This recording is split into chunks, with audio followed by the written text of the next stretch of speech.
Imo Not Safe, épisode 1, l'histoire de Maurice. Je m'appelle Maurice, j'ai 50 ans, je suis entrepreneur, et comme beaucoup d'entre vous, je pensais qu'une vie de travail acharnée et mon patrimoine immobilier constitueraient mon filet de sécurité. Et puis la vie en a décidé autrement. Un accident grave, un long séjour à l'hôpital, et soudain, les factures ont commencé à s'accumuler. Voici l'histoire de la façon dont je me suis tourné vers une solution appelée réméré, une vente avec faculté de rachat, et comment je me suis retrouvé dans un cauchemar au lieu d'une bouée de sauvetage. Avant d'entrer dans le vif du sujet, définissons les termes. Le réméré est un outil juridique français qui vous permet de vendre votre propriété à un investisseur pour épurer vos dettes, tout en conservant le droit d'y vivre et de la racheter plus tard à un prix fixé à l'avance. Cela ressemble à une seconde chance parfaite. Mais comme je l'ai découvert, le diable ne se cache pas seulement dans les détails, il est dans le processus lui-même. J'ai contacté une entreprise qui prétendait être le numéro 1 du secteur. Ils affichaient des avis 5 étoiles, presque parfaits.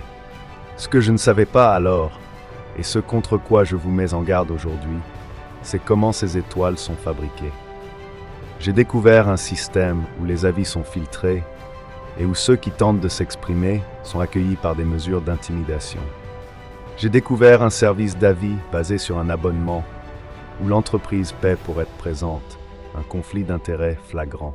Soyez très prudent avec toute entreprise qui ne montre que des avis 5 étoiles. Vous ne voyez pas les dossiers qui ont échoué ou les personnes que l'on a forcées au silence. Voici comment le piège s'est refermé sur moi.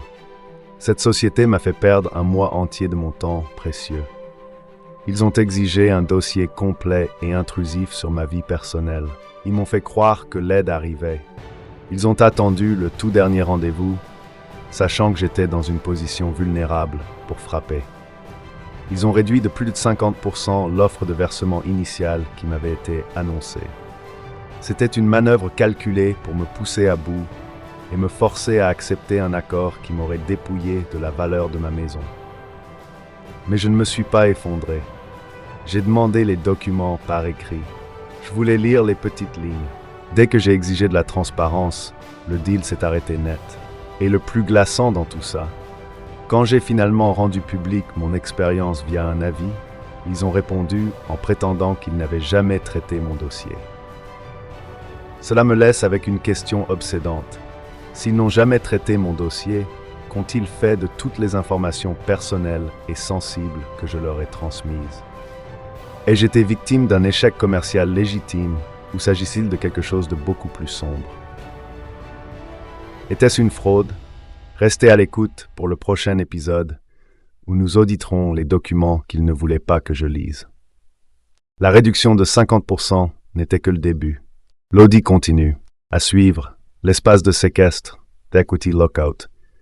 Ce qui se passe quand ils détiennent vos données, mais que vous n'avez pas vos fonds. Action.